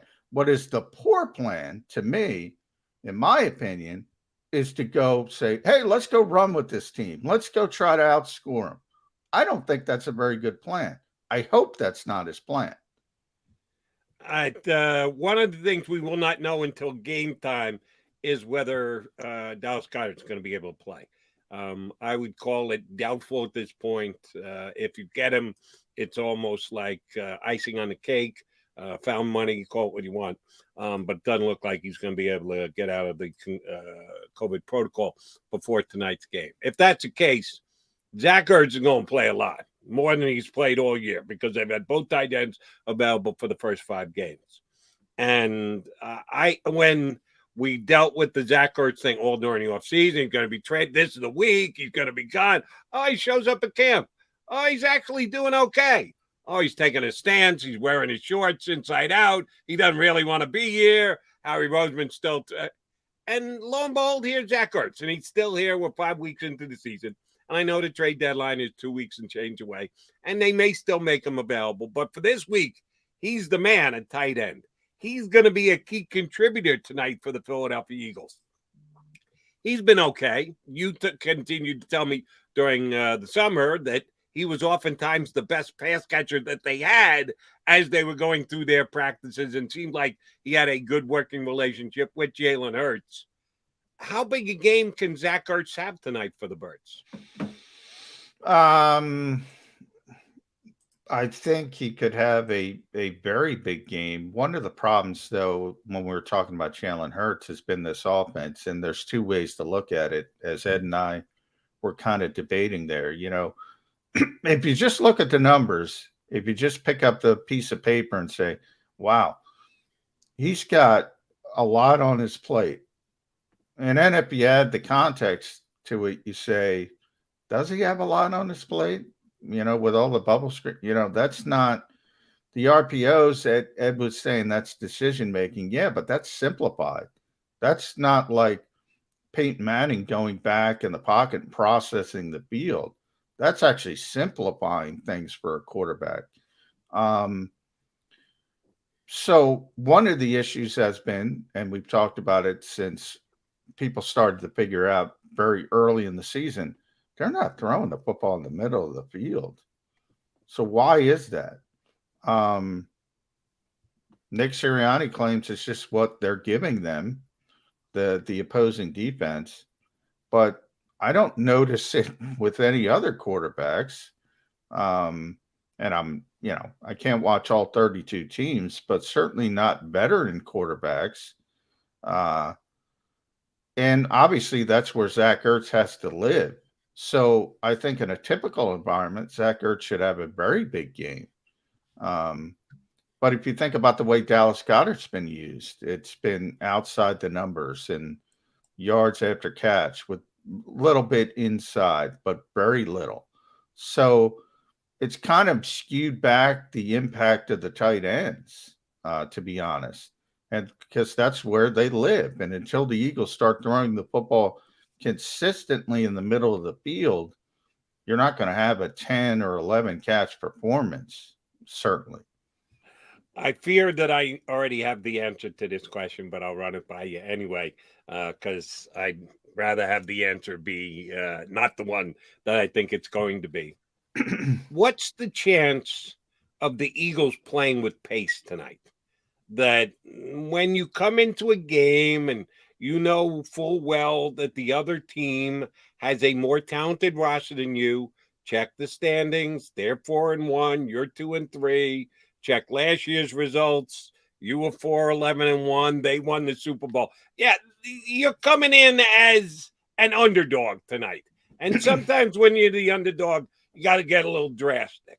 One way to be drastic is you run a bit of a hurry-up offense. You try and beat the other team on keeping guys on the field that maybe they don't want there. Todd Bowles, pretty good tactician, defensive coordinator, handicap them a little bit by keeping your guys on the field, not allowing them to substitute. What's the chance the Eagles do at least some of that tonight against Tampa? I think they'll do some of it. They've been successful with it a little bit. They generally do it to if they're struggling to pick up the pace, to get the quarterback in a little bit of a groove. The problem is what we talked about with the coin toss. I mean, I don't want to do that in this game. Maybe again, press pause like the running game. Press pause this week, get back to that next week. I want to shorten the game. So the last thing I want to do is play hurry up. I want to drain that clock. I want to use all 40 seconds, literally. I want to go on 13 play drives and keep the football out of Tom Brady's hands. That would be, if I were at Nick Sirianni's house eating Cheez-Its like Shane Steichen, and he invited a defensive guy over, that's what I'd be saying. Now, let's shorten this thing. Let's shorten this game. Then maybe I'm crazy. Maybe they'd laugh at me. Maybe whatever. But that's what I would do. I'm not going tempo. Hey, let's go tempo with Tom Brady, who, by the way, invented tempo, him and Bill Belichick. I'm exaggerating, but New England was one of those teams. I go all the way back to when Chip Kelly was at New Hampshire and Bill Belichick loved the guy, and he started picking his brain about tempo in the NFL. But Belichick was smart enough to take the great things that Kelly did and take out all the stupid things, which is what has kind of defined him as a coach. And it was Indianapolis with Peyton Manning. It was New England with Tom Brady. People don't think of it that way because, but they were the ones who revved up the tempo, and you're playing right into their hands if you want to do that, because they'll go tit for tat right there. They will love that. I get it, and everything you say makes tremendous football sense. But I think you got to be drastic tonight, John. They're overmatched. The Bucs were just a better team. They're a more talented team. They're a more accomplished team. The quarterback comparison is not even close. But they are banged up. If things go badly, the final score tonight could be 40-17. Yeah, they could get absolutely blown away and crushed. But I want to take that chance. I want to go mano a mano. I think you've said it a bunch this week, and you're probably very right. The Eagles can't win a shootout. Yeah, I want to try and win a shootout, but I'm going to do so by catching the Bucs off guard. I'm going to do things that I think the Bucs will not expect us to do, because if we just stick to what we've done, accept hey, it's a short week, we got to live on our DNA, well, your DNA doesn't match up. You can't win the game if you're just going to do what you usually do against the Bucs. I hear you. I mean, they are banged up. Maybe it comes down to even Tom Brady himself with the thumb. I mean, maybe we don't know. Is he healthy? He always plays. We know he's going to play. Maybe it affects him. They don't have it. Ryan Jensen's going to play, but he's got a hip injury. Maybe it affects him. We talked about Winfield not being there, Gronk not being there, the corners not being there, Levante David not being there. They're banged up. So that alone brings them back a little bit to where you are. If they're 100%, yeah, you're probably. Yeah. And then you go on the fact that I know we're talking about the short week too much, but they are the team on the road. Everybody hates going on the road in the short week because of all the hurdles you have to begin with. Then you got to add that, and you got to leave, and you got to travel, and you got to be there, and that limits your time even more. So that's in the Eagles' favor. I kind of lean on that, and then you cross your fingers and you say, we hope we don't get their A game. I mean, that's you can't do that as a coach, obviously, but in front of the players. But behind the scenes, you're crossing your fingers and hope you don't get their A game. Here's one of the reasons why I think the Eagles are in trouble tonight. Your point just about how handicapped both teams are, but more so Tampa because they're traveling, is accurate and on point. I think Tom Brady could do this stuff in his sleep. Oh, yeah. Well, that's he has been doing it for so long. The fact that it's a short week. He's probably played more short games than anybody in the history of the National Football League just because he's been around longer than anybody else in the history of the National Football League at that position. Jalen Hurts is in his 10th start in the National Football League. So you're really asking him to do something he's never been done before. Even though the Eagles are home, I can't see that as an advantage. I just think Tampa, with their more veteran presence, with their more experienced coaching staff, with their quarterback who's the most experienced in the history of the National Football League, I think they'll adjust to the short week better than the hometown team this week. You're probably right, and that's where I said, I mean, people bring up that Doug Peterson stat about the success on Thursday nights. I don't think it has anything to do with Nick Sirianni, completely new coaching staff. And I wanted to sink my teeth into that so badly. 6-0 is 6-0, John. That's great. Yeah, you're right. It really doesn't have much to do with tonight's Eagle team on the field. Yeah. New head coach, new defensive coordinator, new quarterback, essentially. Obviously started 4 games last year, but essentially a rookie quarterback. Yeah, I mean, I look at it as what I said in the fact that if you play your best and they don't play your best, this is the NFL. You'll probably have a chance in the fourth quarter. You'll probably be down a score. You might be down 8 points. You might have a chance to make a big play. Think about last week. Block punt. You're going to need something crazy. You're going to need a strip fumble. You're probably not going to sack Tom Brady again like you did in the Super Bowl. If you do get him, it's probably going to be, a jailbreak type situation. It's not going to be consistent because he's going to get the football out pretty consistently. But all it takes is one, and to shift the momentum, and you saw that down in Carolina. But again, Carolina's not Tampa Bay, so it is. And you go all the way back to when we did it, when the schedule came out, and everybody looked at this game and said, "Oh, that's a loss." Same thing with Kansas City. "Oh, that's a loss." Well, you're probably going to be right when you said that. And here's another, unfortunately, pessimistic point that I feel a need to bring out. You ran down the injuries tonight for Tampa Bay, and they've got a couple that aren't definitive yet. We don't know about Ryan Jensen. We know Antoine Winfield out. They didn't even put him on the plane. They said that yesterday. If he couldn't pass concussion protocol, he wasn't going to get on a plane. He didn't get on the plane. Gronk is definitely out. So they got one big one that's a maybe, and Levante David is also out. So they got a bunch that are out, and the big one at center is a maybe.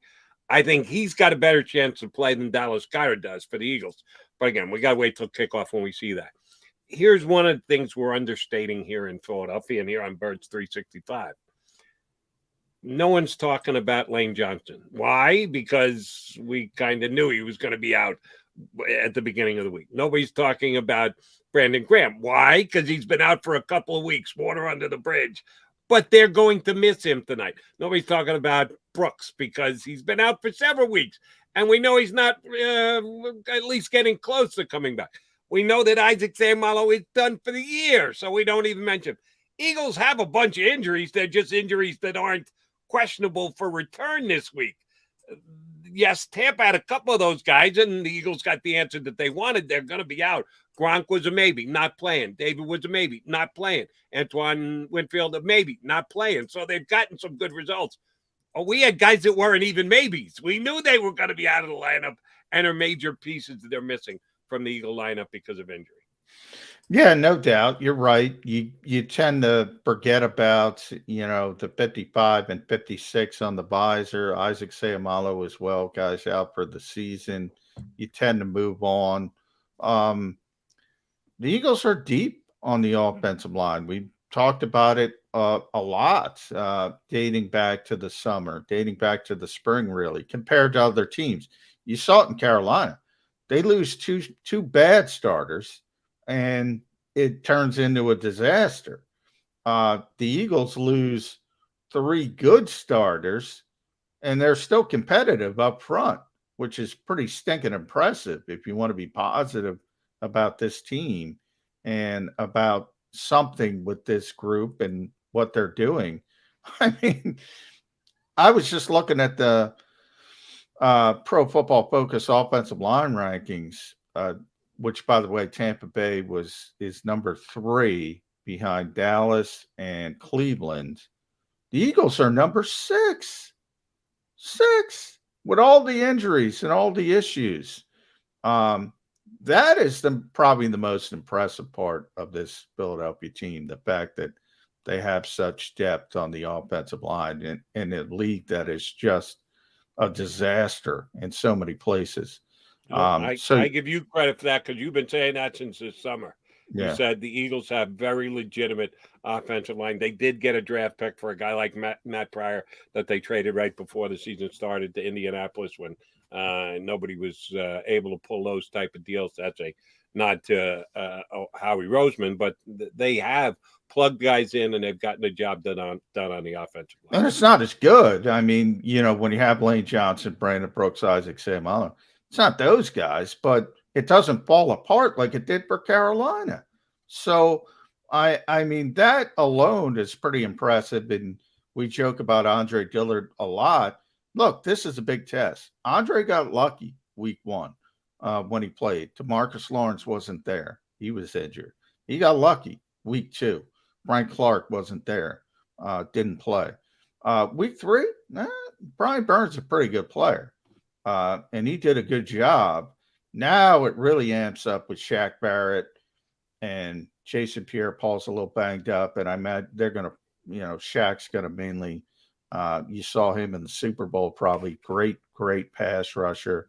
If he plays well tonight, you're really cooking with gas. And now the trade deadline is picking up. Not only does he have value November 2nd, I'm going to go so far to say you don't want to trade him now. You don't want to trade him because you don't know what's going on with Lane Johnson. What's the future with Lane Johnson? This might be your future offensive line at the tackle position.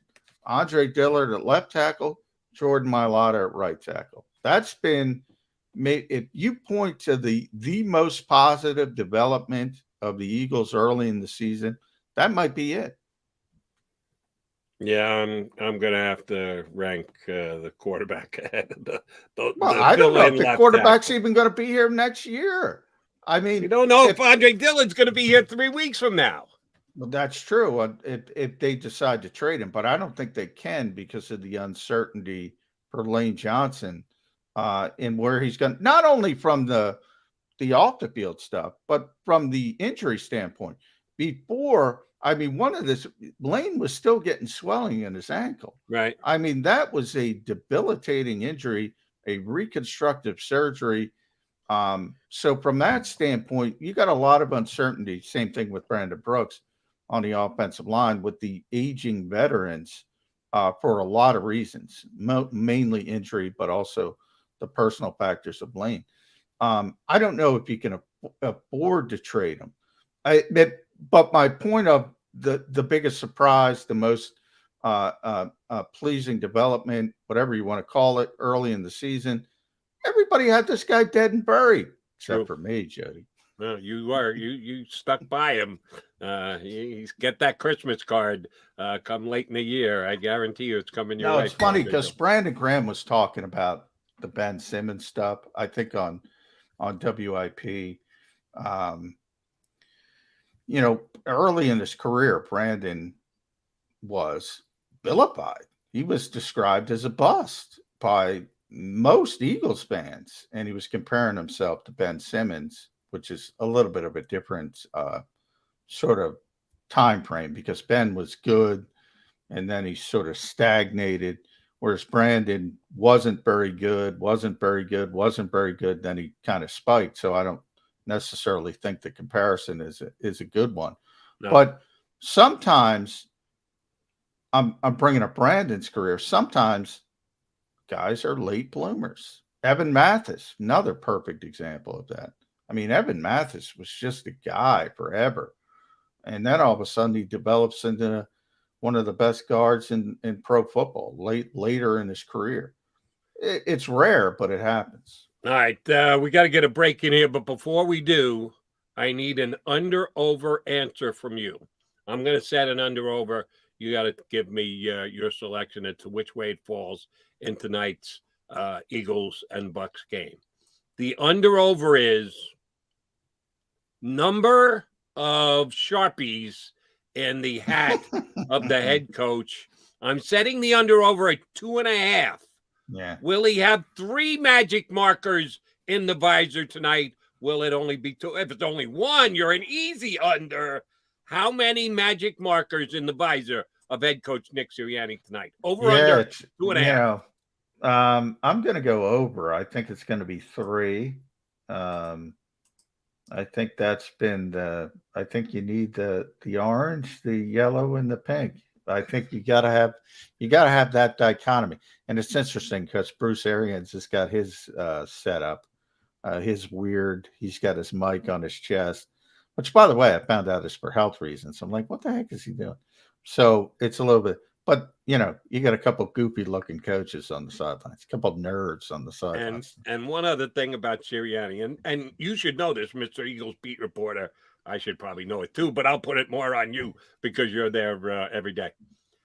Sirianni can grow a serious beard. Oh, yeah. You can rock it. Like fast. I can't do that. Does he not shave on weeks that they win? They lost a bunch in a row. So all of a sudden he was pretty clean shaven there for a while. Is this a post-victory, I'm going to let it grow kind of bearded look out of him? That's I don't have time to shave look. Shane Steichen does it. The short week, no shave look. Okay, well, get it. They don't shave much in regular weeks, so they ain't shaving much this week. Football coaches, they got to wear their work ethic on their sleeves. I always thought it was stupid. Steve Spurrier, probably Dick Vermeil is the first when you started hearing about when he was here. You got to sleep in the office. You got to sleep in the office. I always thought it was, dumb, to be honest. But, Steve Spurrier used to get vilified for going golfing at 5:00. And, he wasn't a very good NFL coach, but I don't think it was for that reason. One of the guys who was famous or infamous for sleeping at the office was John Gruden. Little did we know he was shooting off emails that could get him fired at 5:00 in the morning. No, that was at ESPN, though, but don't mention that. Don't mention ESPN. I got no problems mentioning ESPN, and he was sending off the emails. Maybe it was an ESPN email he was using. I find it ironic that a investigation to the Washington football team sinks the head coach of the Las Vegas Raiders, who was at the time a television guy for ESPN, but no, not the owner of the Washington football team that created the culture that was running amok. The NFL is awful, Jody, awful. But they're very good at deflecting attention. What is the status of Mr. Snyder right now? He got fined, I think, $10 million. He had to step away for a period of time, and he will slowly come back. He was not forced to sell the team, obviously. No. They did, if you remember Jerry Richardson, they did force him out. So the NFL is willing to torpedo an owner, but only if the mob, I don't know if I said this on our show or with Kracz, only if the mob pays attention. They're trying to deflect the attention away from Daniel Snyder to protect him. And everybody's down the street at John Gruden's house with the torches and pitchforks. And meanwhile, Snyder's behind the gates and nobody's paying attention. As long as that continues, he'll be fine and he'll eventually return as the leader of the Washington football team. If people figure out they're being sold a bill of goods, they'll throw him under the bus. I know this has been your take on this ever since it came down, and I'm not dismissing it. I just think you're overstating. You're leaving one big piece of the puzzle out. Who was outraged? Who was continuing haranguing about the Washington football team should be facing bigger issues, bigger problems, bigger suspensions, bigger punishments? Nobody was talking about that. That had died down. Why did they feel the need to go looking elsewhere for cover for Washington and or Daniel Snyder? It wasn't necessary. Nobody was going, and oh, by the way, the biggest black eye for the NFL has spilled the Washington football team. Nobody was saying that. I know you talk mob, the mob mentality, but the mob wasn't looking for a head on a pike there with Washington. Well, I bring up our buddy Dan Lust. He was. There were people. I was. I had pointed it out numerous times, and we did it on this show. When have you ever heard a lawyer, a law firm, not have a written report of an investigation, which is what the NFL tried to pass off? Now, you're right.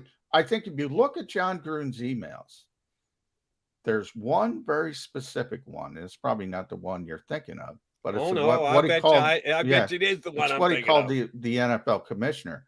I think they overplayed their hand.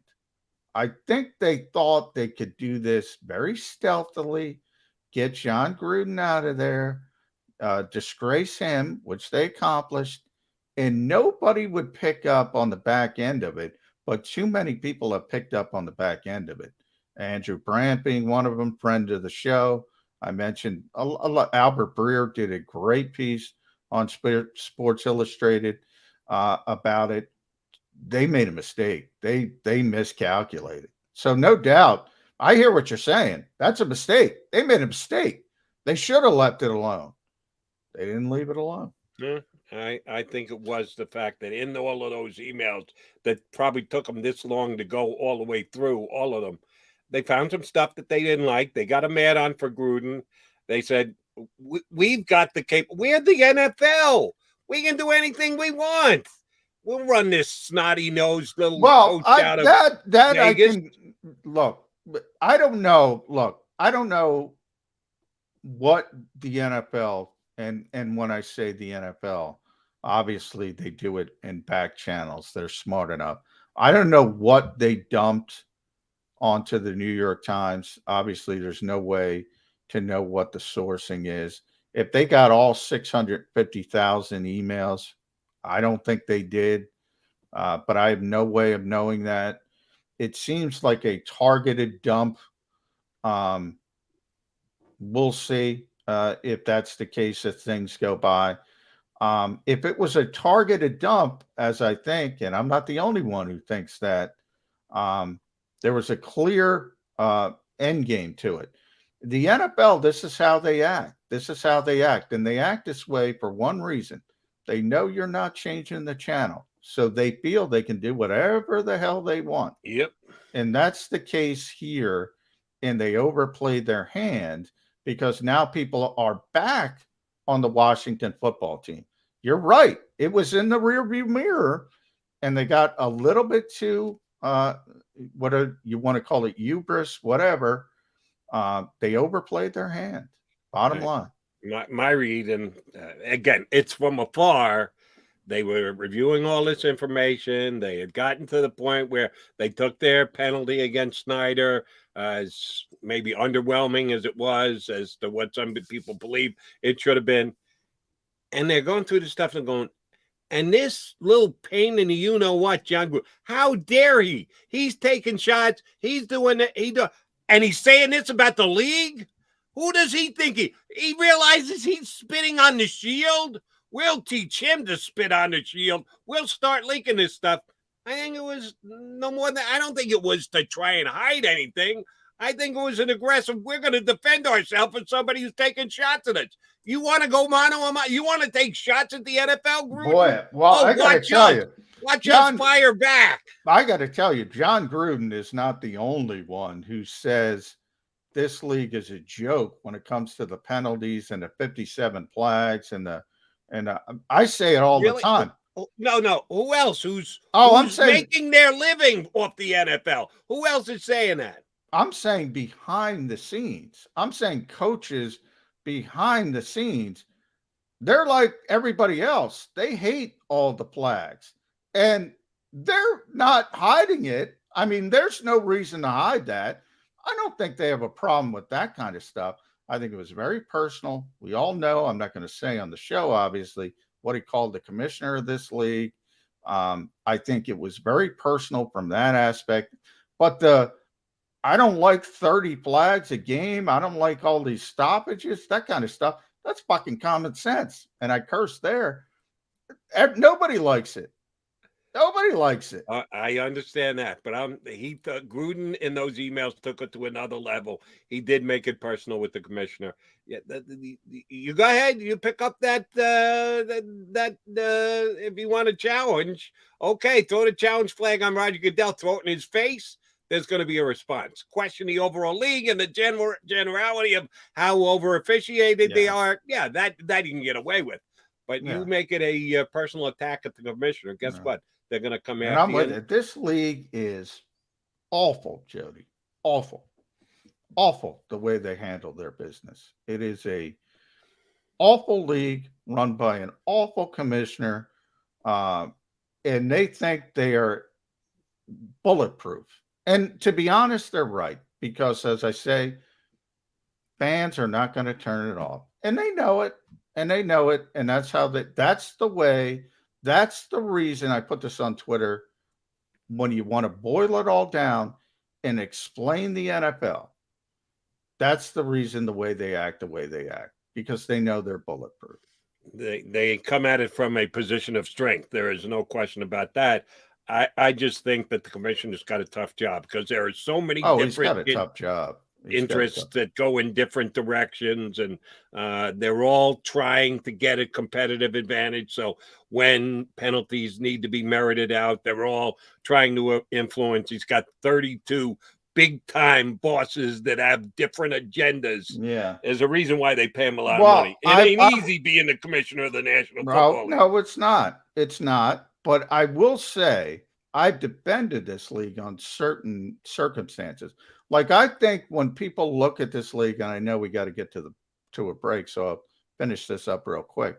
But when I've defended this league, when people look to this league, it's the National Football League. It's entertainment.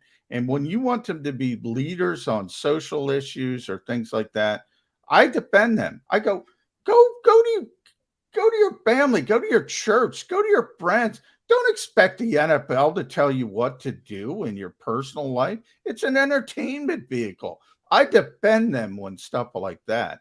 But when they act the way they act, and when it's coming to court cases, even something as Tom Brady's coming in tonight, you can go online today and find a 500-page report on deflated footballs, but you can't find any written report on workplace culture and environment where people are forcing cheerleaders to pose nude.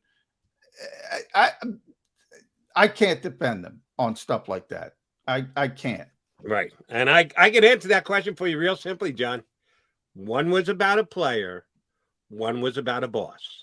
Exactly. Roger Goodell's got 30. And that's what Albert Breer wrote. Everybody should read Albert's column, SI.com.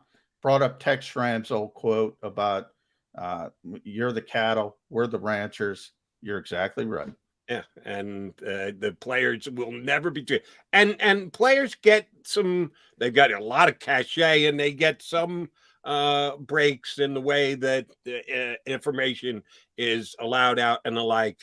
Coaches, not near as much. Players, the preferential order of protection in the NFL is owners, massive drop-off, players, even more of a drop-off maybe to coaches. That's how the way you're going to be protected by the league. John Gruden was in that lesser class. There was no way he was getting any protection from the league. He took shots that were indefensible, and that's why he's without a job right now. All right, Johnny Mac and I off on a little bit of a tangent. We'll come back here. We got one segment left on a game day edition of Birds 365.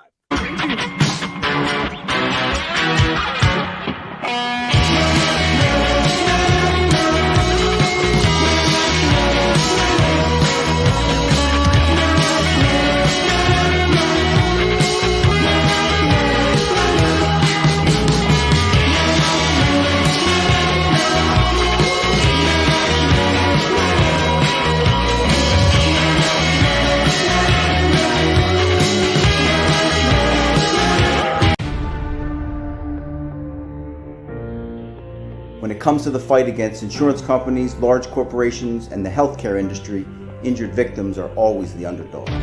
But that doesn't worry us. At Messa & Associates, we're an injury law firm from Philadelphia, and we come to fight. Our clients know that they've got representation with a chip on its shoulder, and it's the same chip that makes Philly the toughest city in the country. Call 215-568-3500 or visit us online at messalaw.com. Messa & Associates, the toughest injury firm in Philadelphia. At Stateside Vodka, every new customer gets the world's best rocks glass, free. What's that? A rocks glass? You're telling me that bottle is cut in half? You could say that. Holy shit. And you're telling me I can get one of these glasses for free? That's right. One free rocks glass per customer with each first-time purchase of stateside vodka. So good, it just disappears. The International Brotherhood of Electrical Workers, Local Union 98, is a proud sponsor of The Labor Show with J. and Kracz every Saturday night from 6 till 8 p.m. IBEW Local 98's highly trained and superbly skilled electricians are the best in the business, setting the highest safety standards in the electrical industry. So when you're planning your next industrial, commercial, or residential project, choose an IBEW Local 98 union contractor. Learn more at ibew98.org. Go for the midnight dares. Go for the game. Go for the hits. Go for the fans. Go for the win. Go to Ocean Casino Resort. Book your trip at theoceanac.com.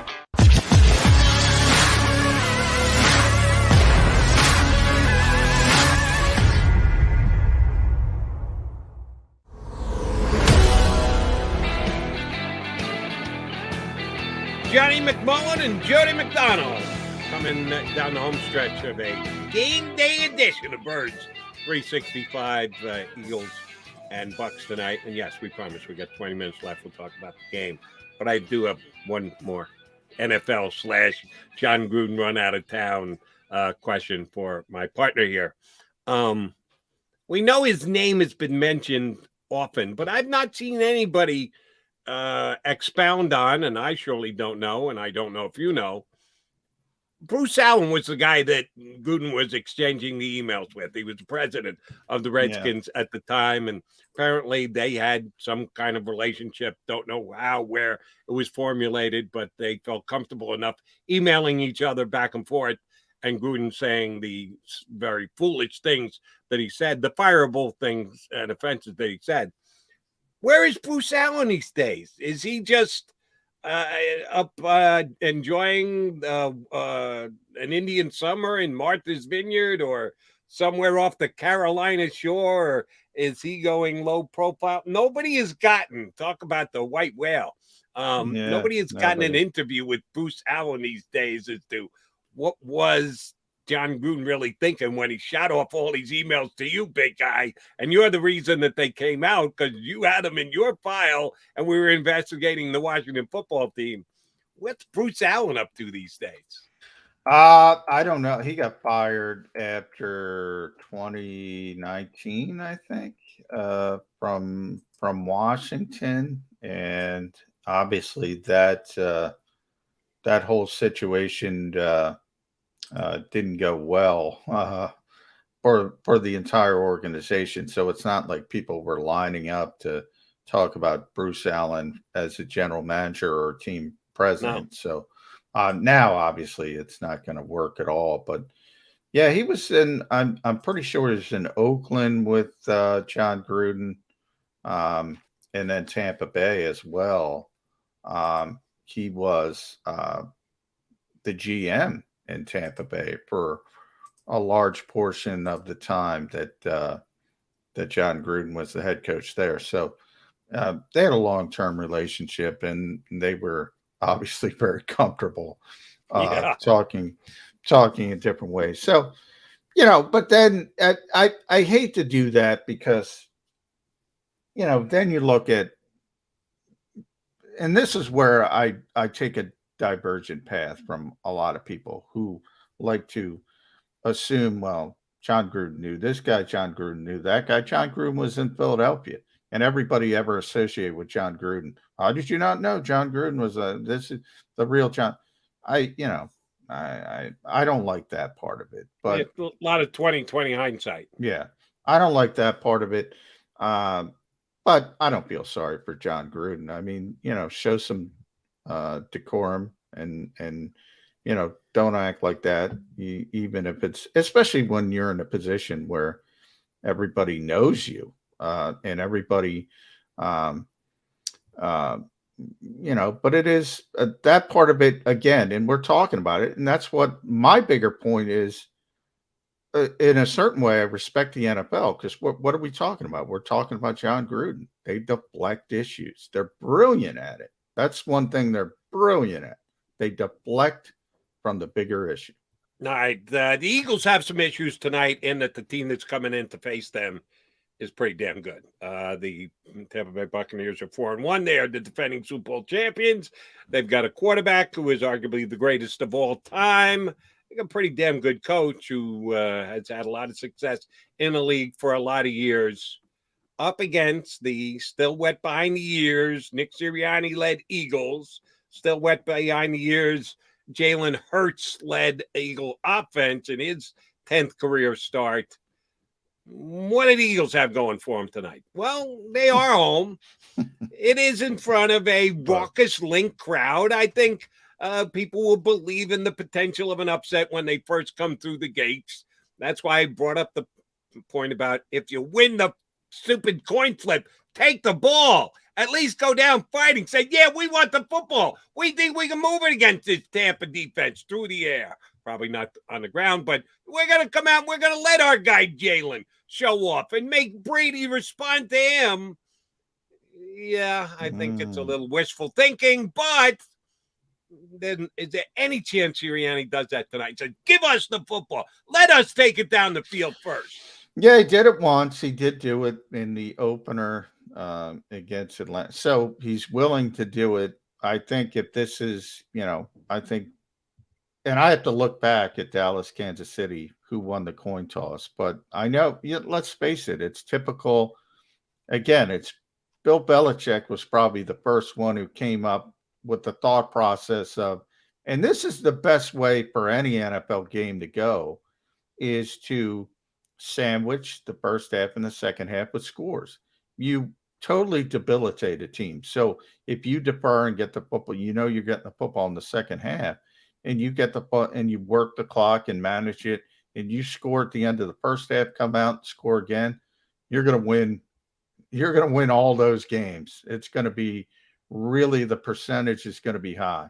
So that's sort of the copycat thinking everybody has. I'm with you, Jody. We agree. We don't agree on some things. We agree on this. Man, you got to be like Jonathan Gannon says when he tries to say, I don't have a scheme. What he really means is he's malleable from week to week. You got to be malleable from week to week. You got to say, yeah, you know what? I want to shorten this game. Typically, I want the ball in the second half. Not this week. I want to set the tone. I agree with you. I would have done the same thing against Kansas City, Dallas, any top 5 offense. I want the ball to shorten the game. Now, if you don't execute and you're 3 and out and you're punting the football, you're like, that didn't work. Oh, well. But the plan was sound. I think that plan is sound. All right, let's see if we agree on this one. If I were to point to one guy who I think has got a chance to have a breakout game tonight for the Philadelphia Eagles, it would be Devonta Smith. He has had one 100-yard game in his early career. He has, here's a stat that I looked up today that is an unfortunate one, but I think can be halted tonight. Devonta Smith on his first catch in the history of the National Football League scored a touchdown. Correct? You were there in Atlanta. Johnny Mack, you saw that with your own 2 eyes, right? Yeah, I mean, and by the way, I think I have an issue with breakout. I think he's played pretty well, to be honest. But I hear what you're saying. I mean, that was the first play of the first game of the season, right? How many touchdown grabs has he had since? Well, yeah. I mean, the Eagles get every touchdown called back. He had a touchdown, but he stepped out of bounds. Yes, he had one of those last week, but he has not had a touchdown since. Yeah. Wow. First catch ever, 6 points, put it on the board, and we've gone 5 games since, and he hasn't had a touchdown catch. So I am absolutely predicting a Devonta Smith touchdown catch tonight, maybe even 2, and I think he has his second 100-yard game for his NFL career. Richard Sherman thrown into the deep end of the pool. Is probably going to draw coverage on him a couple of times, even though they too, like the Eagles, play a bunch of zone defense because that's what Richard Sherman's good at. He's not as good a man-to-man coverage corner as some people make him out to be. Oh, I think Devontae is going to be able to find the creases in that zone. We know how good a route runner he is. His Alabama bud's going to throw him the football a lot tonight. I say, if not double-digit catches, at least 8, over 100 yards, 1 for a touchdown tonight for Devonta Smith. Well, I'm gonna agree with you. I don't know about that. I don't think they're a high volume enough team to get to double-digit catches. High volume enough passing team. They're never going to be the accuracy. There's never going to be the 30, 35 completions. So I don't know about the double-digit catches, but I'm going to agree with you on the 100 yards. But I'm also going to say Richard Sherman's going to get a pick in this game. Do you think so? Yeah, he's going to get a pick in this game. He's too savvy. He's too smart. You're right. He's a cover 3 guy. He's a zone corner. He might be the smartest corner, the guy most likely to bait you into an interception. He's going to bait a young quarterback into an interception. So I'm going to go both ends of that spectrum. All right. I hope you're wrong about that one. And when he was on the top of his game, I think he could do that. Yeah, maybe he's not the same guy. I mean, he just came back, but I think that football IQ doesn't go away. That part of it doesn't go away. So I'm gonna say he's gonna get the iron. Goes down a little bit the older you get, and the fact that he's been inactive. Not for Tom Brady. No, Brady, it never goes away. But he kind of stays on top of those things. Richard Simmons ringing doorbells. By the way, I just figured out how the Eagles win the game. Go ahead, lay it on me. I just figured out. There is at will call, there is a ticket left for Father Time, and he finally shows up tonight with his Sith. What does he carry? He carries a Sith. With his Sith, I don't know if he gets that through security, but a Father Time picks up that ticket at will call and finally shows up. The Eagles win the game. These last 4 days, Father Time finally showed up. Nowhere to be found last week when Brady threw for 400 yards and 5 touchdowns. These 4 days marks the arrival of Father Time. I'm not saying he's going to wear. It's like Jerry Glanville leaving tickets for Elvis. Elvis never showed up, but I'm saying the ticket is there, Father Time. If you want to come down, maybe he lives in Philadelphia. Maybe he doesn't like to travel. I don't know. I'm just saying. I'm looking for an optimistic slant on the game. And I appreciate your optimism, even though it's not steeped in any reality we can kind of dig our heels into since Brady did what he did last week. I do think the Eagles are going to move the football tonight. I think they're going to throw for a bunch of yards.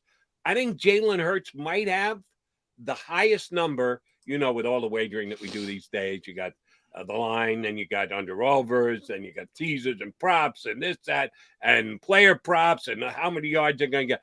I think that Jalen Hurts might have the second highest number for yards this week in the National Football League. Only behind Tom Brady, who is going up against the Eagles defense.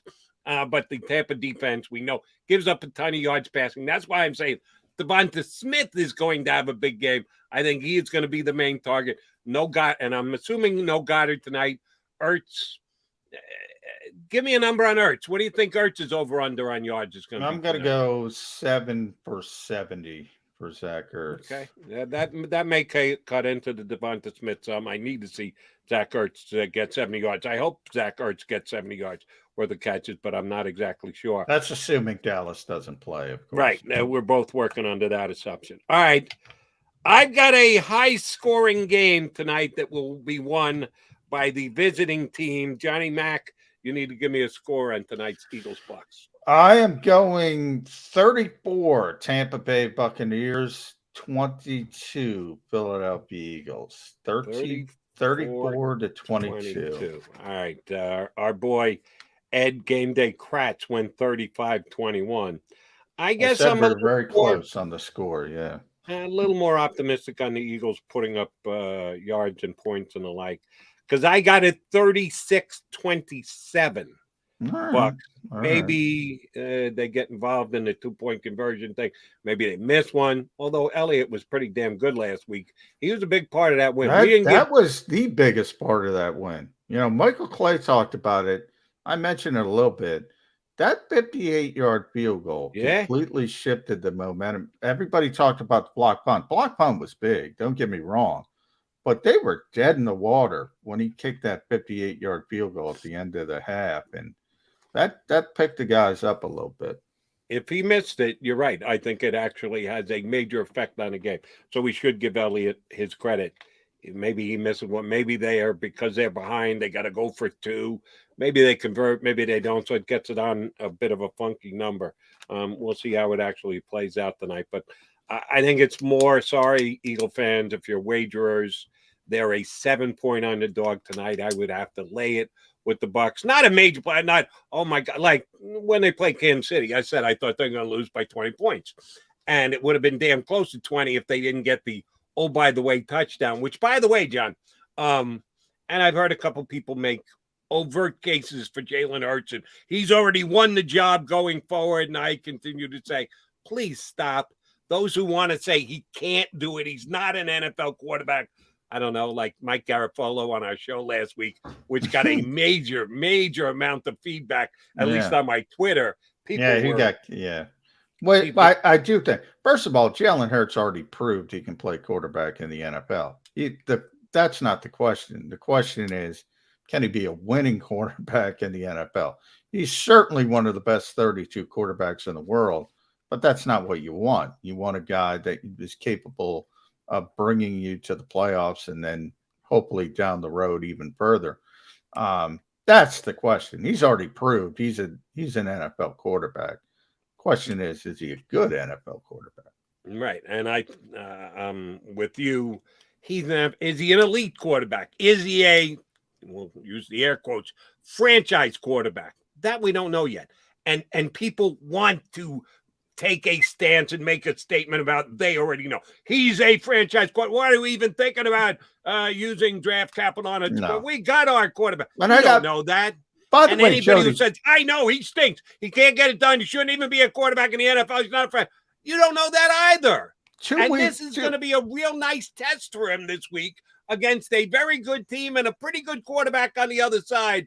Unless, of course, Father Time shows up tonight, which I'm not sure it will. But pick up the ticket. This is a big game for Jalen. We got 2 guys who I have tremendous respect for, back-to-back days, Barrett Brooks and Ed Kracz. 2 great guys saying, Eagles take a linebacker in the first round. What are we in? What are we in? Narnia? I mean, come on, let's be realistic. They're not taking 3 first-round picks on defense, number one. In Jeffrey Lurie's Eagles. So let's be honest about it. So the question is always, I think the bigger question, I've said this for a number of weeks now, does Jeffrey Lurie want to run this type of offense to take advantage of the strengths of Jalen Hurts? I think that's the question. I really do. And I don't know the answer to that, but I would lean towards probably no. All right. Since we referenced it earlier today, which was great, and I'd completely forgotten the fact that it was a Thursday night game, the infamous beat the Green Bay Packers in Green Bay as a major underdog, and then the subsequent meeting afterwards between Harry Roseman, Jeff Lurie, and Doug Peterson when Jeffrey said, why didn't we throw the football more? Hello, you beat Aaron Rodgers in his house. And you're second guessing the play calling? I think I told this story. If you remember it, tell me. That was an organizational meeting. So the thing I love about that is that I was able to find that out. Don Smolensky is in that meeting. And I just picture in my head, because Don is the president of the Eagles, deals with more of the business side, the community side. I'm thinking Jeffrey Lurie is asking Doug Peterson, why didn't you run the ball more? And then he went to the minutes and, hey, Don, how's that recycling effort going? That's kind of what I picture in my mind. But yeah, Doug Peterson. You'd like to see the minutes of that meeting, huh? Yeah.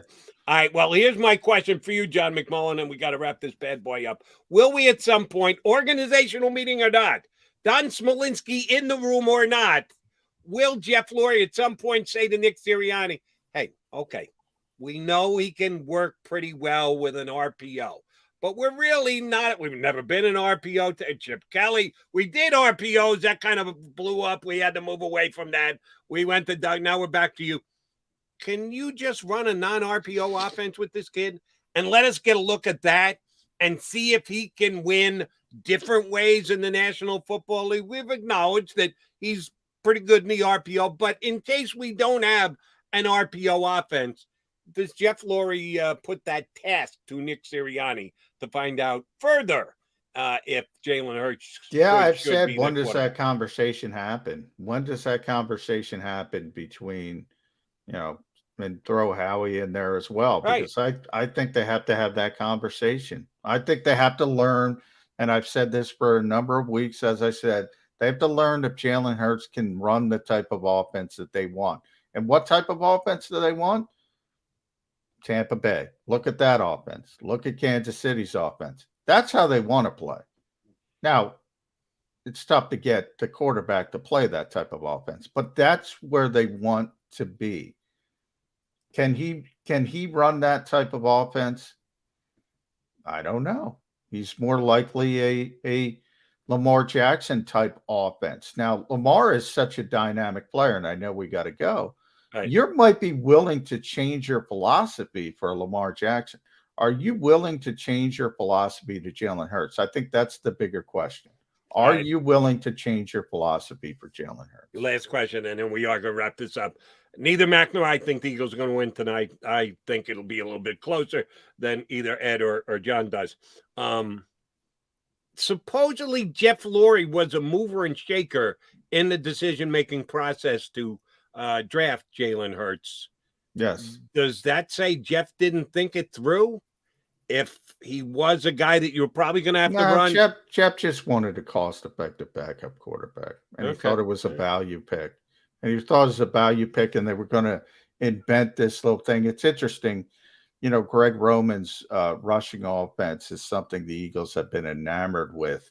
We'll talk about this next week. I was able to get a copy of Greg Roman's run installs from way back in San Francisco. By the way, it's like 150 pages. It's ridiculous. They were enamored with that. They thought they could be this ahead of the curve team that could have this sort of Jalen would come in for a package of plays, and Jeffrey's always thinking about the next big thing, and then it goes back to the original thing. And but he did want Jalen Hurts, but he wanted Jalen Hurts as a cost-effective backup. I say this all the time. The plan was for Carson Wentz to be the franchise quarterback. They never wavered off that plan, never for a second, until he played himself out of it. That's why I did not have a problem with the pick when they made it, but it has gone in a different direction than anybody thought. All right, unfortunately, I don't think Father Time is picking up his ticket tonight. Tom Brady will be Tom Brady. We'll see if that is the case. John McMullen will be down there till about 4 o'clock in the morning. Then we'll quick turn around, get him right back on here with us. 8 o'clock tomorrow morning, 22 hours from now. And, oh, by the way, coverage all day on the Birds here on the JAKIB Media YouTube channel, so keep it right where you've got it. J Mac and I will be back in 22. Good luck to the Eagles tonight. If you missed any of today's show on the JAKIB Media channel, listen to the podcast on your way home. Available on YouTube, Apple, and Spotify.